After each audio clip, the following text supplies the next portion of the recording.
Live from the Washington, D.C. area, it's the Inside Scoop. All the news that our viewers want to know. Now, here's the host. Hi folks, Cesar here, back in Studio C. Thanks for joining us. We have a great show this evening. It is Monday evening, June 22nd, 2026, and it's stormy and hot out there. Elections are coming up, November. Tonight I have very special guests. My first guest, quite frankly, needs no introduction. I read her bio and she is well known. What I wanted to do is bring her to the larger audience here in the Northern Virginia, Fairfax area, and ask her a couple questions. First, I want to introduce my guest, Katie Gorka. She is the current chair of the Fairfax County Republican Party. Katie, thank you for joining us.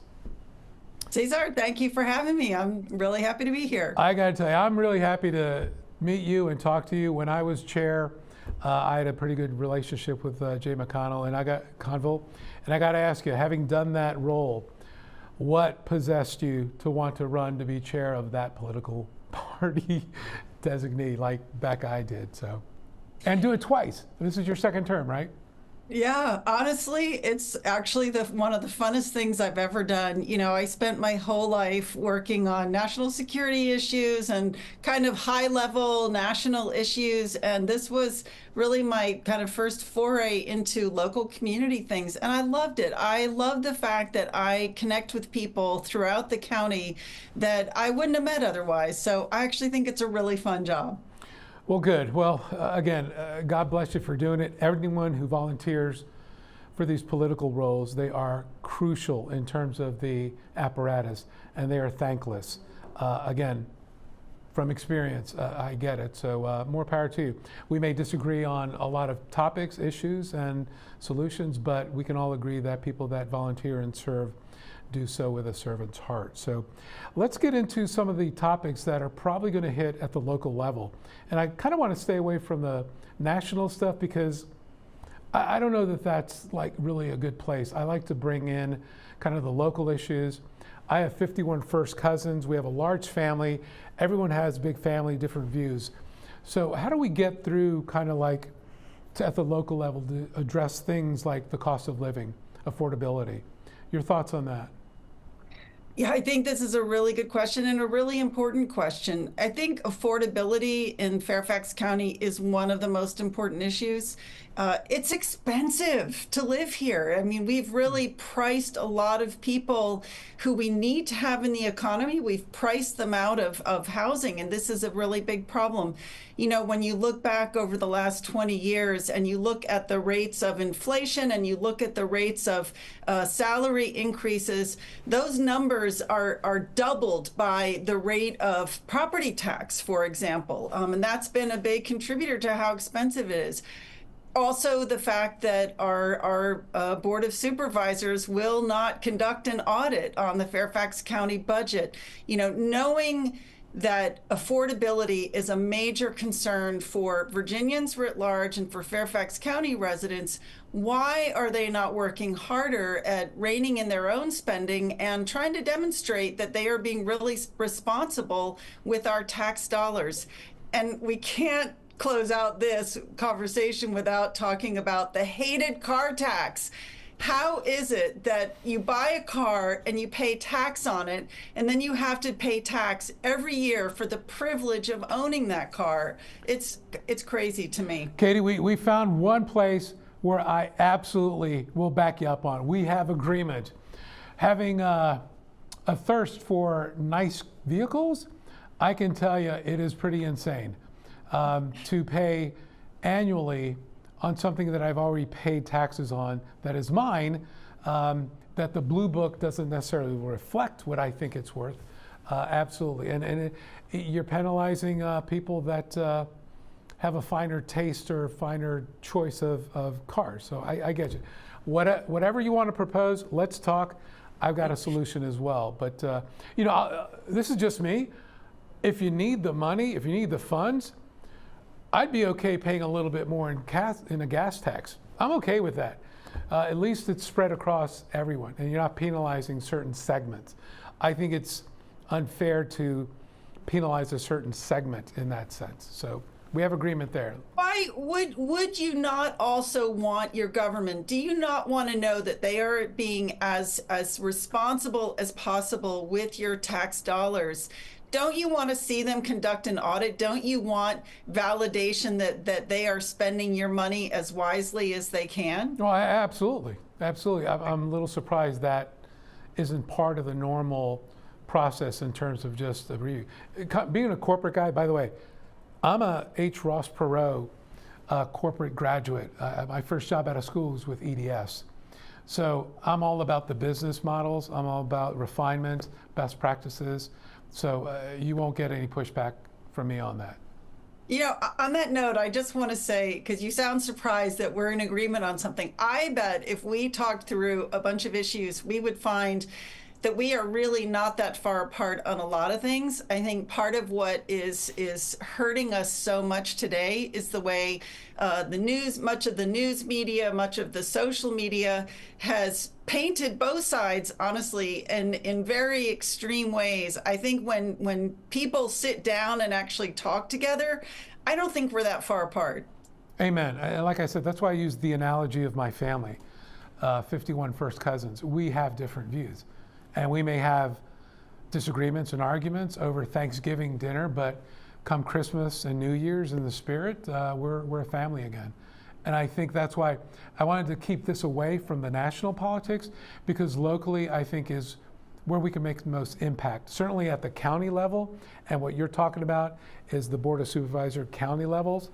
I'm involved at the local level in the town of Herndon. And absolutely, I think the biggest people I fight, quite frankly, are Democrats. So it's conflict resolution is something people are not taught, they don't learn, because that's why I think politics is so ugly as you get up in the upper levels. It's not, you'd be fired from any corporation if you behave that way in politics. So, well, I think unfortunately also we don't have that many opportunities where left and right can come together at the same table to work out issues, right? I mean, one of the really great joys of my recent years is that in addition to my work with the Fairfax GOP, I sat on the board of the McLean Community Center. Yeah. And we were quite balanced between Democrats and Republicans. I mean, the numbers would shift a little bit from election to election, but it was generally a balanced, board. And it was really great for us to come together around the table, because when you're talking to people face to face, you're not going to be so inclined to go after them, and dehumanize them. That's one of the big problems we're facing today. Amen. I think is the way we've dehumanized each other. Amen. Amen. Let's try to find a solution on affordable housing. My experience has been, and again, I'll use Herndon as an example, there's a need for it, but people don't want it in their backyard, right? And it's where do we, as a county, catch up to the number we're supposed to be at? I mean, I think last number I heard we're almost 50,000 units behind what is actually needed in the county alone.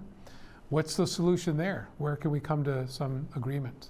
Yeah, well, I'll tell you something really interesting that I learned the other day. So again, I think this is one of those cases where government steps in, and I think they're well-intentioned, but they don't always come up with the best solutions. So I learned the other day that an affordable housing unit in Fairfax County will cost $500,000 to build.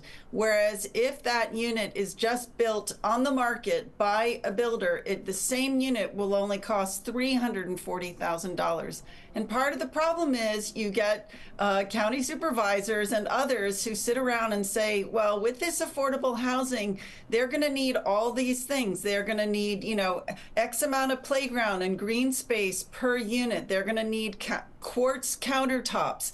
Crazy things that price it out of the market. And, we've got, I don't know if you know this, we have a situation in Fairfax County right now where the county can't actually fill the affordable housing it has built. They are offering 2 months free rent for people to take this affordable housing. And again, part of the problem is because of the regulations, it's so restricted who can actually live there that they're having a hard time to fill it. So I think the answer to affordable housing is loosen some of the restrictions, remove some of the regulations, and let the market go to work. And I tell you, the other advantage of that is that I think if you were to do that, you would not get the same concentrations of affordable housing that you were referencing, that people don't like having that in their backyard. I think if you were to let the market be a little bit more unleashed, I think you'd find the housing would be more spread out. So, Katie, let me respectfully push back on that. Isn't that where the market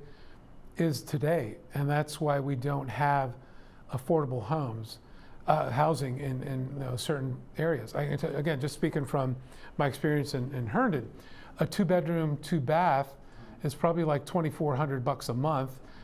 You add utilities, you're at $3,000 a month for a family. That's not affordable. So I don't know that the private for-profit entity would do much better. I mean, am I missing something there? Yeah, I mean, I think if you look at things like, first of all, the price of building, and I'm talking about, for example, apartment buildings. Yeah. You know, the fees now that have to be paid, they were just increased again last year, so that adds a lot to the cost. The county has very strict requirements when a developer comes along and builds an apartment building, Yeah. of what is required. Right. And that is contributing to the cost of housing. And that's not to say there aren't always going to be builders that want to come in and build the ridiculous $12 million house in McLean. Yeah. But I mean, you've got a lot of solid builders in this county that I think want to just put up apartment buildings, and I think it would be more affordable than what the county is doing. Gotcha. Okay. Well, hey, we'll keep working on that one. I like at least the start of the discussion. And again, it's a long process, right? You've got to have a comprehensive plan. People have to buy into that, and then it goes forward. So a lot of votes and a lot of meandering before anything gets cut and any dirt gets turned, so to speak. We've only got a couple minutes here, but I want to get to maybe one other public safety, real quick here. In Herndon, I push to have more feet on the grounds. What do we really need to ensure public safety? Yes. Okay. I think we need to be paying our police better. Fairfax is not competitive with some of the surrounding counties. The fact that it's, I think, almost impossible for police to be able to afford housing inside the county is a disincentive. And honestly, I think we need to have a Commonwealth's attorney. Katie, we're going to have you back. Thank you so much. We will have you back. Man, it's too short. We'll have you back. All right. Okay, so we drowned the fire, stirred it, drowned it again, and now just feel if it's cold. Yeah. Cool.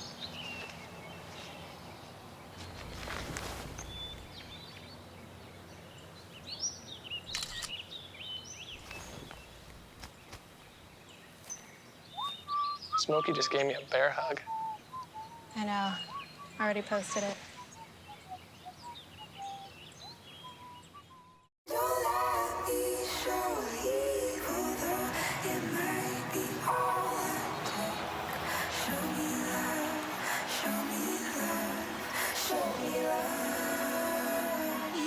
I got a crick in my neck, limp in my step, cramping in my muscles every time I try to flex.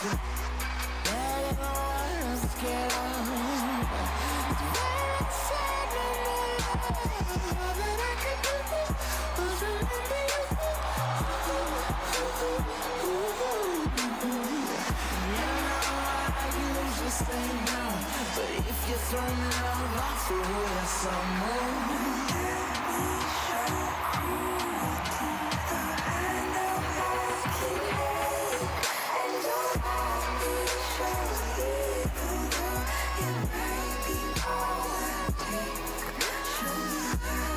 It's a big responsibility. Oh, it's huge. I know, it's huge. And the salary.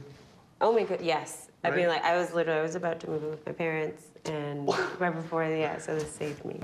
I really believe in you, you know? Thank you. It's nice to hear that from someone. These are cool. Did you, what did you?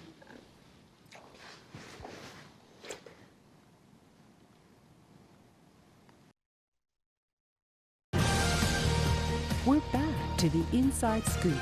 Here again, your host. Hi folks, Cesar here, back in Studio C. I told you we'd have a great show for you this evening. You just saw the chair of the Fairfax County Republican Committee. I'm also lucky enough to have back with me our guest from the Fairfax County Democratic Committee. Debbie, thank you so much for returning to our show. Really glad to be here. Thanks. I am so glad you're here. Thanks for bringing me back. When you first came on, you were newly elected. That's right. It's been 6 months now in this role. Yeah, that's about 25% of my full term. Okay. How are you liking it? Not that we're counting. Yeah, how are you liking it? We're doing great. So we have a very energized team. Our volunteers are just eager to get out there because Democrats are doing the important work, and we see what's happening at the federal level, and we want to fight back against that. Well, good. Well, what are some of the initiatives these folks are eager to get door knocking on? Well, they were all excited about the April 21st redistricting referendum. Okay, and just real quick to recap, there was a move in the General Assembly to redistrict the congressional seats. The Democrats pushed that. There was a yes-no vote. The yes vote happened. It was overturned in the courts. Right. So 1.6 million Virginians went to the polls and said, we want to redistrict. In Fairfax County, that was almost 70% of our voters turned out and said, yes, we want to see new district lines.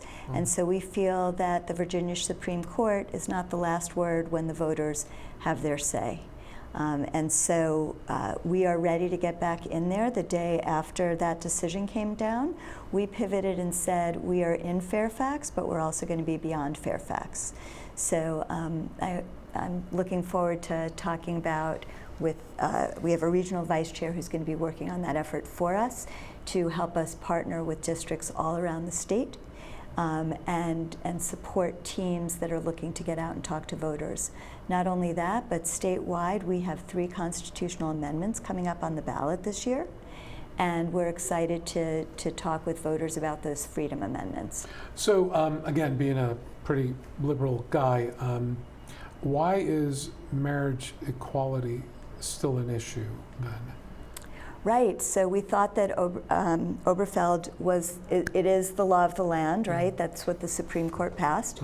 And if, God forbid, the Supreme Court looks at a different decision, because we've been seeing them roll back all sorts of precedents, we want to be in a place in the state of Virginia where marriage is enshrined as a right for all individuals.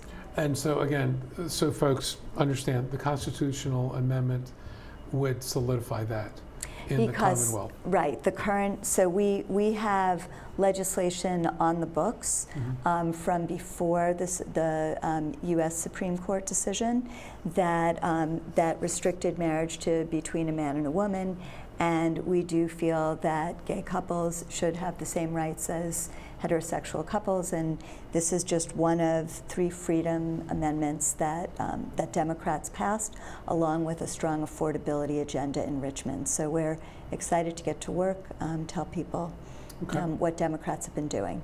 The other constitutional amendment is choice, correct? So again, solidifying, protecting choice. Women's rights to reproductive choice as well as to contraception.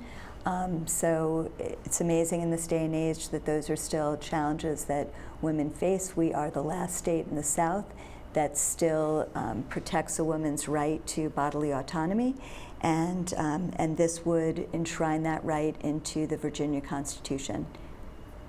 The last one, if memory serves here, is the voting rights restoration. That's right. Okay. So individuals who've served their time have the opportunity, not at the whim of a governor, who So yeah, explain that a little bit. So today, if I were a convicted felon, I did my time, I would have to ask the governor.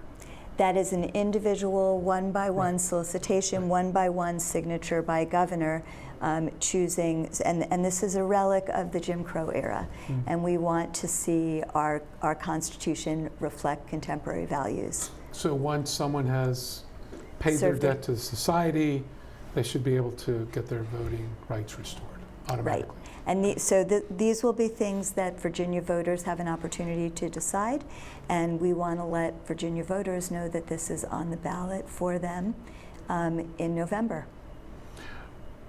It's a big plate of stuff. It is a big plate of stuff. How are you guys going to communicate this to voters? Because it sounds like the GOP is out there as well. Absolutely. So our Virginia Democratic lawmakers, with a Democratic governor, were able to pass a really strong affordability agenda. So as you said, it's nice to see where we can find agreement. And we do find agreement that housing is a big problem in Virginia, that there's a real shortfall of housing. I'm confused because I know that that in Fairfax County and in the neighborhoods where I live, that people have been eager, and that young people continue to tell me that they're forced out of living in Fairfax County because the cost of housing is so expensive. And so we have a goal in Fairfax County of 10,000 new units by 2034. And definitely I'm seeing the need, and speaking to people my daughter's age and friends, my daughter's friends, people who have lost jobs with the cuts from the federal government that President Trump has instituted. I've had friends who had to leave Fairfax County to live somewhere else because they couldn't afford housing when they had lost a paycheck or two. Wow.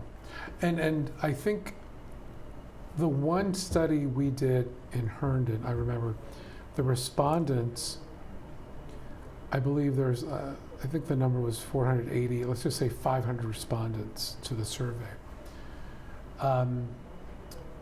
Responded they didn't think we needed affordable housing. Wow. But when you click down on the numbers, 85% of those were homeowners. Uh-huh.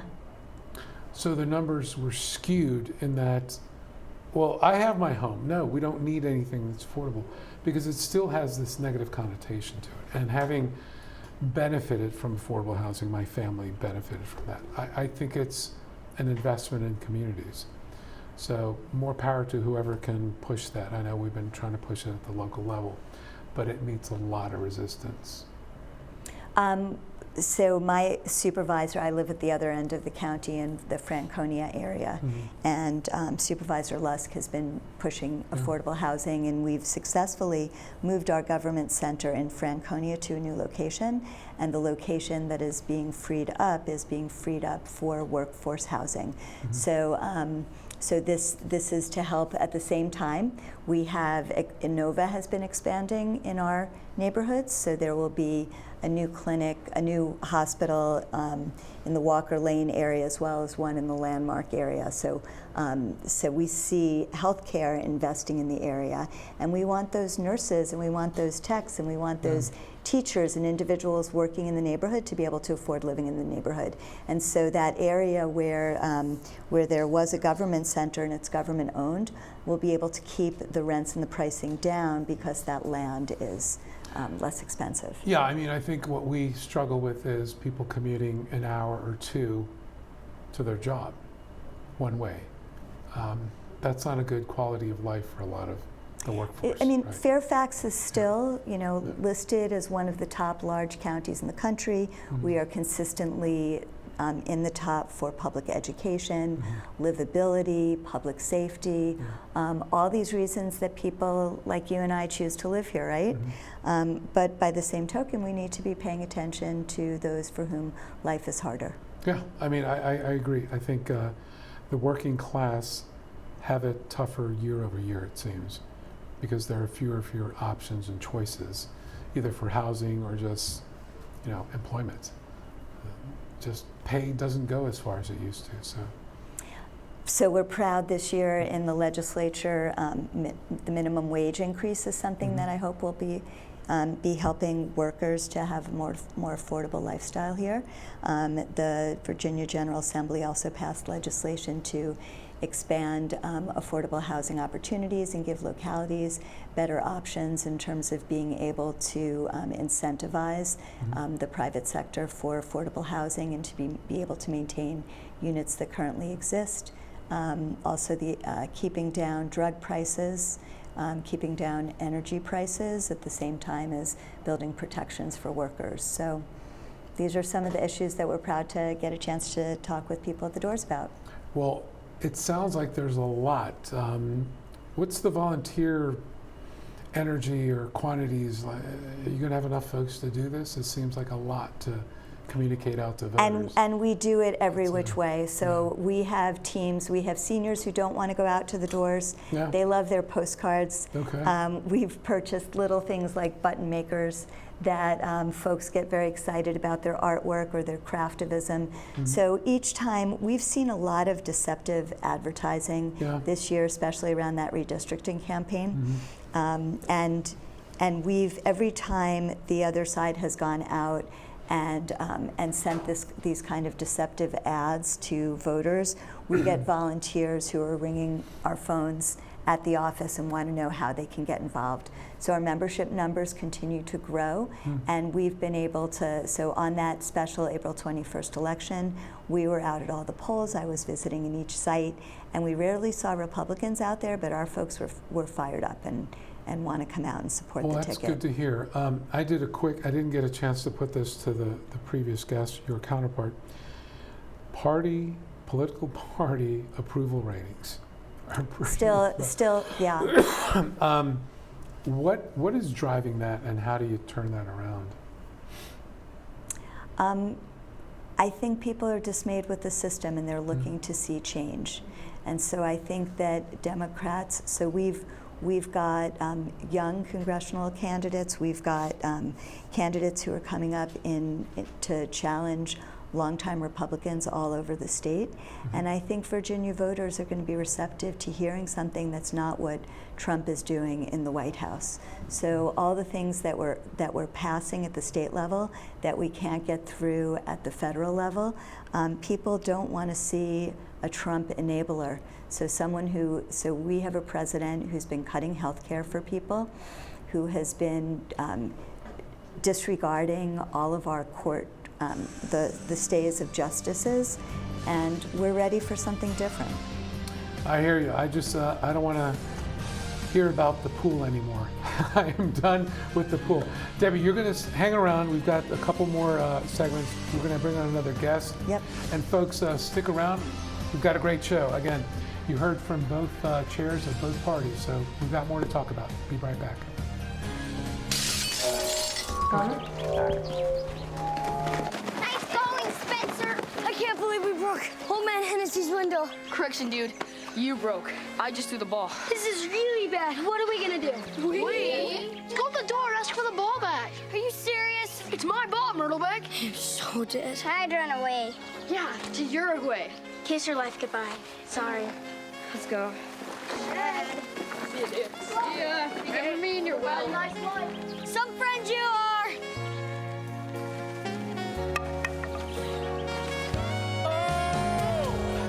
Keep smiling, keep shining. Hi. Tell him it was an accident. And we can fix the window. Come on. I'll come with you. Loyalty. Pass it on. You go first. A message from the Foundation for a Better Life. One day these rats were playing in the woods. Well, it's some matches and that's no good. Listen to smoke before you give it a try. Only you. Don't play with matches. Don't play with fire. Cause there's nothing very funny about $3,000. Nothing very nice. Holy smile. So if a gorgeous force is what you desire, don't play with matches. Don't play with fire. Yeah. Only you can prevent wildfires. Fire.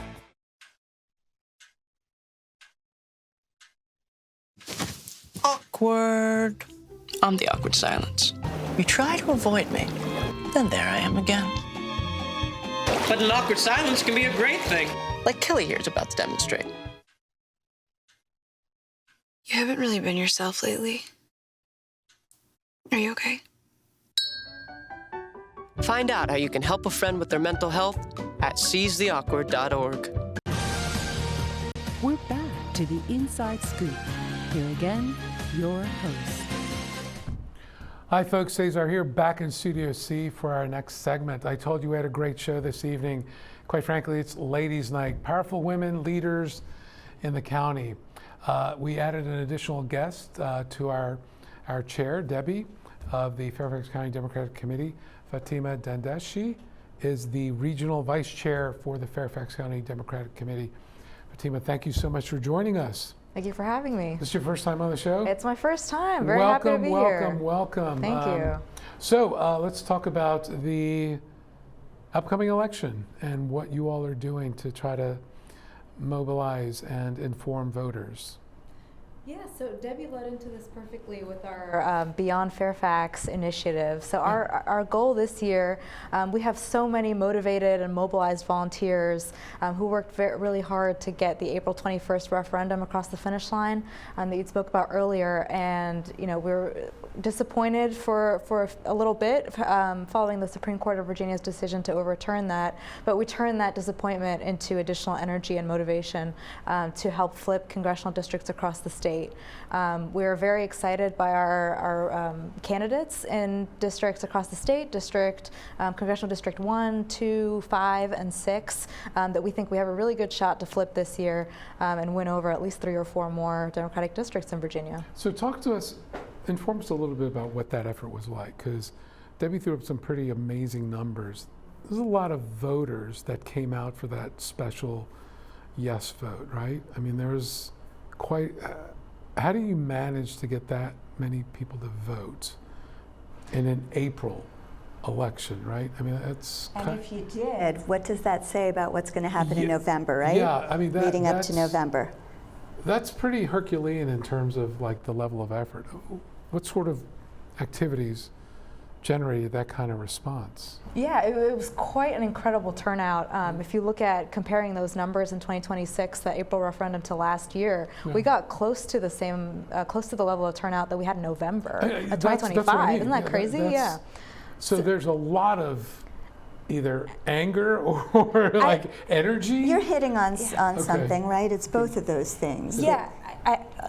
I think people are very energized by our Democratic leadership in Virginia. I think they're seeing what the General Assembly and our governor are doing, and they're very excited by that. And they're also watching what's happening at the federal level, and they're dismayed and horrified by some of what we're seeing, and that's driving a lot of energy to push back in the opposite direction. And we're doing our best at the Democratic Committee to make sure people are aware of everything that's going on, what Democrats are doing, what the other side is doing, so that they know which side that they need to be on and that they need to get involved. So a lot of energy going to be at the congressional levels. You mentioned there's some seats potentially pickoffs or pickups, and then there's the senators races, right? Just the one senator, right? So we don't have the new districts anymore, so the lines are still the lines, right? I mean, but the voters are still as angry as they ever were. So thousands of Virginians have lost their jobs, federal jobs, contracting jobs, important work that that's no longer being done by the federal government. And these people remember why that happened, where their job losses came from. And that's fueling a lot of anger. But every day, the corruption and the cruelty and the chaos that emanates from the White House, people see that. Those are the kind of voters that we're seeing when we're talking to people at the doors or on the phone. They want to express that anger, but we want them to also know that it's not just that Democrats are not just an opposition party, but that we most definitely will be the Congress. So with a Democratic majority in Congress, you will not see enablers of President Trump letting him commit U.S. troops to foreign wars of choice that he makes in the Middle East after telling us that he was going to be the president for peace. Yeah, you mentioned that prior, and I'm glad you brought that back up, because it seems that enabling someone is really causing a lot of this chaos. I mean, when you put efforts in, I hear more about the ballroom and the pool than solutions for energy prices. I hear more about the arch or the name on the Kennedy Center than I do about, housing or education. And we've got a president who, direct quote, said that he didn't care about gas prices and what was happening to individuals. He was going to be going after Iran. That was his goal and his focus, and we are not anywhere better off than we were before he started this war of choice in the Middle East. Well, I mean, I get the frustration. I mean, I can't even watch the news anymore, quite frankly, so I imagine most people are in that boat. But how do you cut through that? Because, as I said before, the parties are neck and neck in terms of disapproval. 58 versus 59% disapproval. How do you cut through that noise to get people to, sign up? It's really important that people see what Democrats are doing. So where we have control of government in the state level, we were talking in an earlier segment about Democrats delivering freedoms through the constitutional amendments, affordability in areas of housing, in areas of energy, in cutting, making sure that drug companies can't run rampant with the price increases that they do for consumers, and making sure that people's jobs are jobs with dignity, with an affordable and a higher minimum wage than what we previously had. So Democrats deliver. People remember and now look at the healthcare, the Affordable Health Care Act that President Obama passed, and it doesn't look so bad when you compare it to the astronomical rate increases that we're seeing since President Trump cut back support to Medicaid and Medicare to do the kind of things he's doing with Qatari jet planes and ballrooms in the White House and all sorts of things. That's why I turn off the news. But I think the voters remember. Well, that's why you all are. That's the work we have to do, doing, right? Yeah. We have to elevate what Virginia Democratic elected officials are doing in Virginia. I think this past year has served as a great example of what we can do and what we will do when we're in power. We've seen the legislature and the governor sign very significant affordability agenda items, including raising the minimum wage, passing paid family and medical leave. We're the first state in the South that will now have a paid family and medical leave program, and that's a huge help for so many families that can't afford to take time off work when they have a new child or experience a health emergency. So I think it's our job as the Democratic Committee to elevate those accomplishments, make sure people are aware, and show them off as an example of what Democrats will do when we take back the House and Senate. Well, it's a huge feat if it happens, right? I mean, you're at least bringing back some sort of like representative government, a representative body, co-equal branches of government, which has been destroyed, right? I mean, there is no check or balance on that. And I think that when you boil it down to that level, at least for me, that's where people start to think, yeah, this is not the way things are supposed to be. No one, Democrat or Republican president, should get a blank check to do whatever they want. It's not the way the democracy works. Right. So, what are some of the other things that are on the top to-dos for you all? So our mission as the Democratic Party apparatus is to help elect Democrats and to amplify what our elected officials and candidates will do and are doing. And so those are some of the topics that we've been talking about here. Thankful to you for letting us come out. We have a primary on August 4th in Fairfax. That is, we have 3 members of Congress that represent different parts of Fairfax, James Walkinshaw, Suhas Subramanian, and Congressman Don Beyer. And real quick, normally people are used to primaries in June. That's right. But because, for the folks watching, because of the redistricting reversal, the primaries were pushed back to August, right? So when the redistricting proposal was made, part of that proposal was if it goes forward, then candidates will need that time to campaign. Correct. And so the date was not changed back. It is August 4th, but early voting has already started. Of the 3 congressional seats in Fairfax County, It is the 8th Congressional District, so the seat where Congressman Don Beyer is. He is running for re-election, and the ballot, early voting has actually already started this past Thursday in the 3 sites, the Government Center, the Mount Vernon Center, and in North Region as well. So on the Democratic Party side, there's only one congressional district, the 8th Congressional District, that has the primary. Within Fairfax. Within Fairfax. Right. Okay. And there are 4 candidates who are challenging Congressman Beyer, and we'll be holding a candidate forum this Sunday. Pull up a seat. Your voice matters here.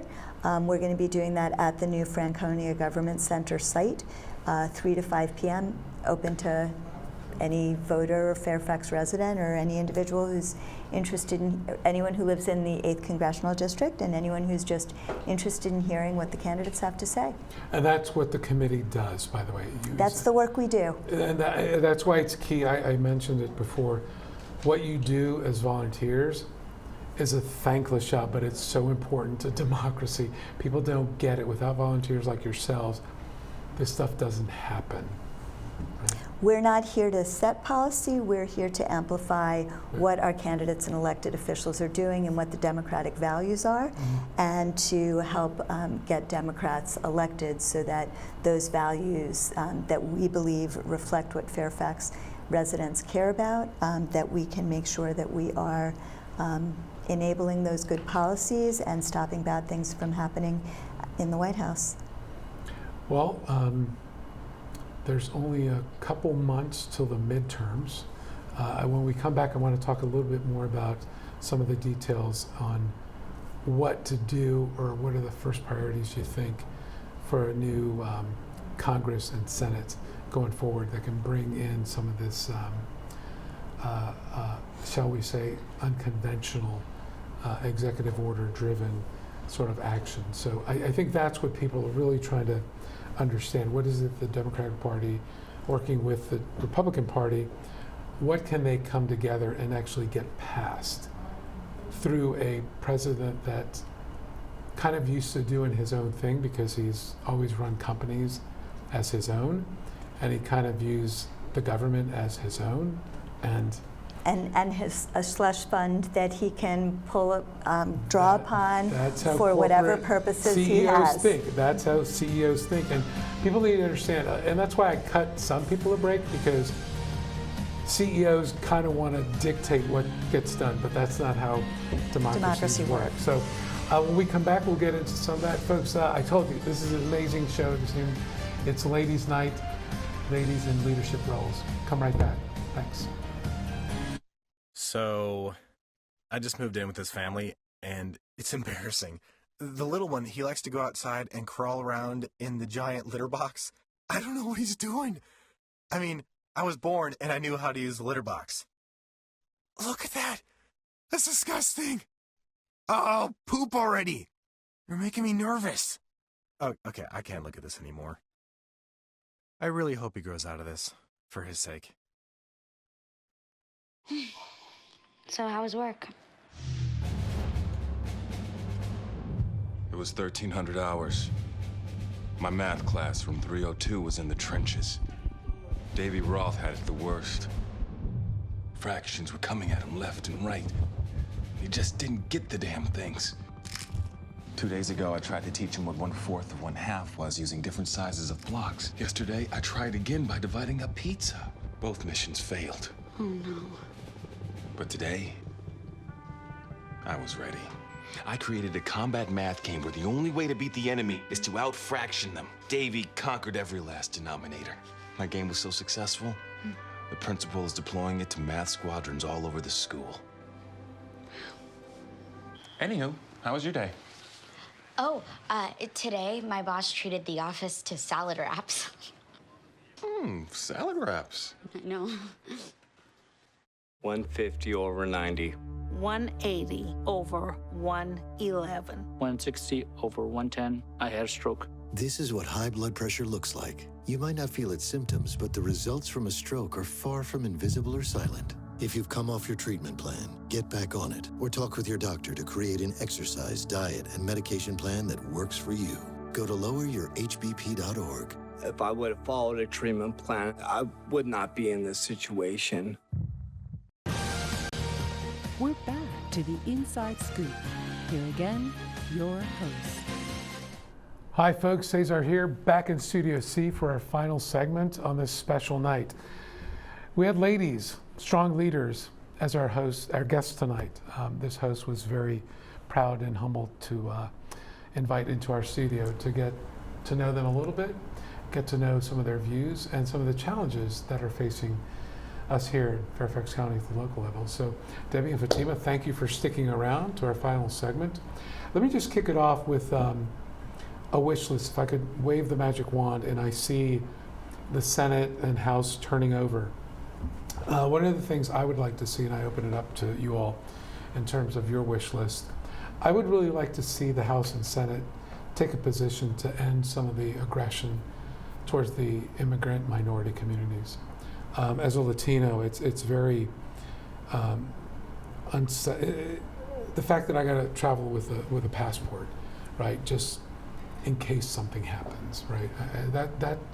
That's no way for the American people to live, because, again, this is just my wish list. I would hope the Congress would rally around kind of addressing that, toning it down a little bit. The last time I came, you asked me what had motivated me to run for chair. And I mentioned that it's not a super uplifting story, but it is one that motivates me every day to get out of bed. My parents were second and third generation, but my grandfather came here when he was 18 years old. He escaped as Hitler rose to power. And I never thought I would live in a country that brought back memories and echoes of what the 1930s looked like in Germany.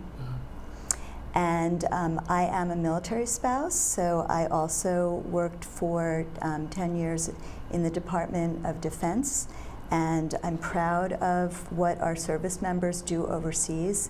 But what this president is using our military for and not listening to the generals. So I'm very concerned about the aggression and kidnapping a foreign leader in Venezuela and focusing all of our efforts on a war of choice in Iran, and that the funding that he is providing, not just for military overseas, but also to increase a police state here at home, and an ICE that is run rampant in our neighborhoods. So I am also seeing friends who are teachers and students who are not coming to class, or students who are coming to class 7 and 8 years old and afraid what's going to happen to their parents, and will they be raised by their parents.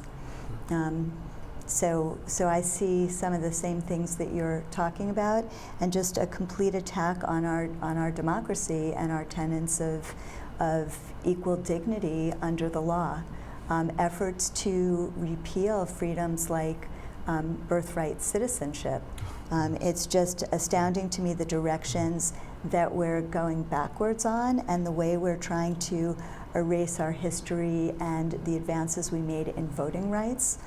So eviscerating, and that's not just the president that we're facing, but a Supreme Court that has completely eviscerated the Voting Rights Act. It's very Orwellian for me, right? I mean, Fatimah, your wish list. Yeah, I think bouncing off of that, I think a lot of Americans would like to see the Congress provide less funding for ICE, which our president has kind of mobilized as his personal police force that operates with no accountability that anybody can see. So just restoring that accountability to ICE as it operates, so that they know that they will be held accountable for any of their actions that go against the law. Providing less funding to them. The American taxpayers are spending a lot of their money on taxes, and at the same time having a hard time affording gas and housing and all of these basic services. I would like to see the Congress put some checks on what the president can spend our tax money on. I mean, just as an example, he put his name up on the Kennedy Center without any sort of due process, and a Real judge. Quick, if I spray painted my name, I'd go to jail. right? Yeah. It's graffiti, right? And just, I think it was last week or the week before that a judge had to order that his name be taken down. So it was our money that went to putting it up, our money that now had to go to putting it down, our money that went to funding the court case to argue about this. Well, and the money that's going to take to repair the marble. Yeah, there's so many things, and that's just one example of the ways that he's spending our tax dollars in ways that are unauthorized and completely unchecked. So I think if once we take back the House and the Senate, we'll be able to prevent some of that and actually use our money to help the American people. And very local here in Fairfax, using the Department of Justice to go after and investigate our school systems and our Commonwealth attorney, and using it as sort of his personal enemy vendetta list. Is very, I think every Fairfax resident should be angered by the idea of... Does that get fixed, though? I mean, how does that get fixed? I mean, because right now people are so polarized; they're in like each other's camps, right? How do we don't so we don't want a Justice Department that is being used as a personal weapon against enemies. We want an impartial Justice Department. Right. And no, also, I get that, but like the people that are in those roles, they're not in their mind doing anything wrong. They're just following orders, in essence. Right, they're doing just following orders is a phrase that definitely resonates with. Yeah, and that's, I think, I don't know that changes. So that's why, I mean, however the elections turn out, there's got to be like a unified House and Senate to really commit back to what the Democratic Republic is about, right? Co-equal branches of government. I would think that one very important thing that people should keep in mind about what the House and Senate can do is the budget. They get to allocate funding, and the president has to sign it, but it won't be a situation where the Congress just rolls over to whatever the president wants. The Senate also has accountability power, and the House does too, to call up Trump's appointees and have them answer questions and hold them accountable to the American people. The Senate gets confirmation authority, so we've seen this president go through multiple attorneys general and multiple other cabinet positions, and the next time that there's some turnover, we will have. We hope to have the votes in the Senate to be able to prevent some of his more extreme picks from taking office. Are the Democrats ready for that kind of fight? I think so. We have to be. My experience, my mom made me a Democrat, so I am my mom, right? But I've always learned that Democrats don't like throwing that punch. Right? I think you're seeing a different generation of Democrats. I also think we're seeing here in Fairfax County I don't people mean that who like literally, right? Yeah. Sorry. Right. So I don't need UFC fights on the White House lawn. I don't think that Democrats are looking to see that happening. Yeah. But we know. So when I think of someone like a Jamie Raskin in office and Bernie Thompson and the January 6th investigations. Jasmine Crockett, AOC. Aaron Moskowitz. Love him. I think he's from New York and New Jersey or something. Yeah, love him. Yeah, those are different. Locally, I think our members of Congress are also fighters. Oh yeah. Yeah. They're polished. I shall say they're definitely polished. But they're seeing what is wrong, and so House Bill 1. During the Biden years was all about fixing what was wrong with government, and it's part of it is also about campaign finance rules and making sure that we don't just have Congress members who choose their voters, but actually have voters who get to elect members of Congress and get to know where the money is coming from that funds their campaigns and that might have influence over them when they're in elected office. And we don't want to see those kind of So is there hope for leaders. a truly nonpartisan redistricting? I mean, you address Someday. You address that in Citizens United. Well, we in Virginia we have nonpartisan redistricting, right? So we're so that is state. Right, we're one state. So that is what we want to see happen nationally, and Democratic states have been leading the way. Right. And what we should have been doing is if we passed that in Virginia, it should have been hand in hand with North Carolina. Because when we look at our neighbors in Republican states, what they have done to gerrymander their lines and then get extremists in Congress is why we are facing the kind of extremism we're seeing there. And I'll just point out, historically, over the past few years, Democrats in Congress have been the ones who've supported laws to only allow nonpartisan gerrymandering, and Republicans would not sign on, and so those bills did not become law. That's a great point. So that is something that we are all in for, as long as it is done nationwide. We can't have this piecemeal system where some states gerrymander, some don't. We saw the result of that this year, and I'm sure we'll continue to see it for years.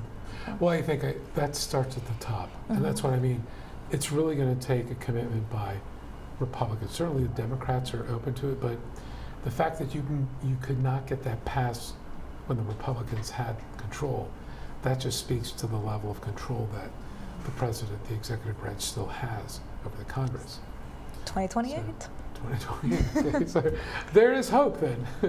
And we plan to not only win the elections to make a compelling argument to voters, but to also ensure that those individuals who are elected, that we respect the results of what the voters' will is. Amen. I mean, look, I'm with you. I'm not pushing back at all. In fact, full disclosure, folks, I'm a big donor to the Democratic Party. Just FYI, the chair can testify to that. I just think it's going to take a hand across the aisle to pull some Republicans to really not just be like, Democrats got this passed. It would send a meaningful message to the country if you just picked off a couple Republicans here and there going forward. And we plan to help that to happen. Okay. That's what our job is. Well, awesome. Our volunteer job. Yes, and let that not be lost. That fact should not be lost, that these are volunteer roles. How long have you been volunteering? Oh, volunteering? As far back as I can remember. I've been formally an officer of FCDC for, this is my second term now. First 2-year term is second term. We're really lucky to have her. So Fatimah has a great background in politics at the state level, on working on campaigns and working for the party as well. So where she finds the time to sleep, I don't know, but you mentioned having 3 women on who are doing leadership roles, and thank you so much for bringing us on. I'm very grateful to have the team that I have. Oh, absolutely, sure. And Mama raised me right. She told me women rule, so I guess that kind of stuck with me. So all good. Good to hear. Fatimah, Debbie, thank you so much for being here. I know you got a lot of other stuff to do, so we certainly appreciate you being here tonight. Folks, thank you again for joining us. Our next event is going to be next week, so be right back for that. As always, peace out.